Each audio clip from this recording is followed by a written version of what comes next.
Што мислите вие, до кога државата може да остане нема на професионалните војници?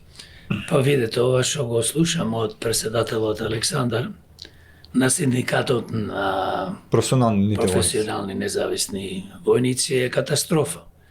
Значи, колку буџетот има потрошено пари, зборува за 20 милиони и повеќе, тие пари треба да се дадат на војската, знаеме дека имаат катастрофални примања, плати, се третирани катастрофално, од она ја што го знам лично, ги испраќаат војниците, ги користат, ги експлотираат, додека се млади и кој ќе наполнат 45 години, ги испраќаат во ги бркаат од работа поточно, наместо да можат да продолжат и понатаму и да стекнат пензија.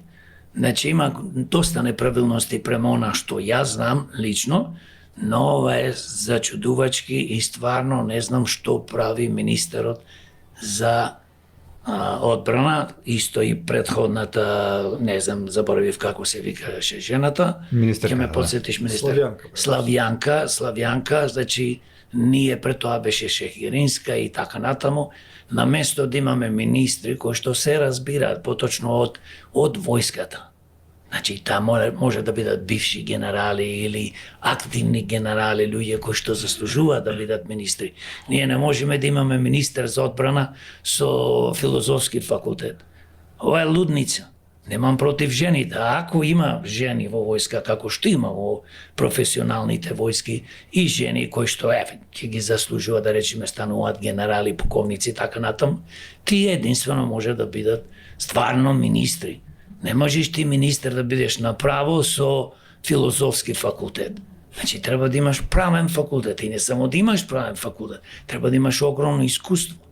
Да знаеш како се средува. Жал ми е многу, но ова е катастрофа невидена. Министерот тотално Мисајловски е неспособен да ја води војската. Само за шала ќе кажам дека се фала тебе, му купиле чизми, му купиле облека, му купиле ова на војската.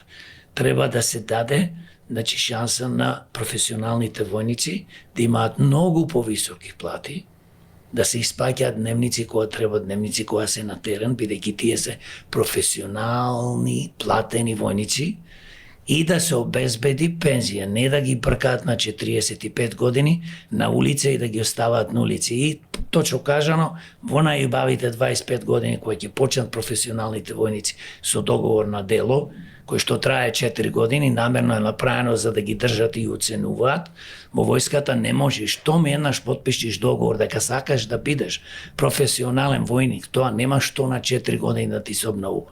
Еднаш за стално, освен ако дисциплински не напреш некој прекршок кој што се е против законите, значи наши за во војската, тогаш војската ќе си преземи дисциплински мерки или може да те исклучи од војската, пример.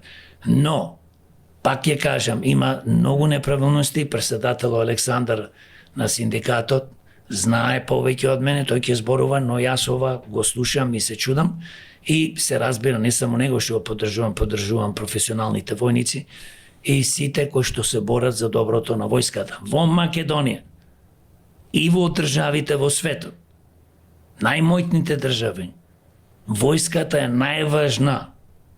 Доаѓа полицијата, па и понатамо после одиме судството, јавното обвинителство. Тоа е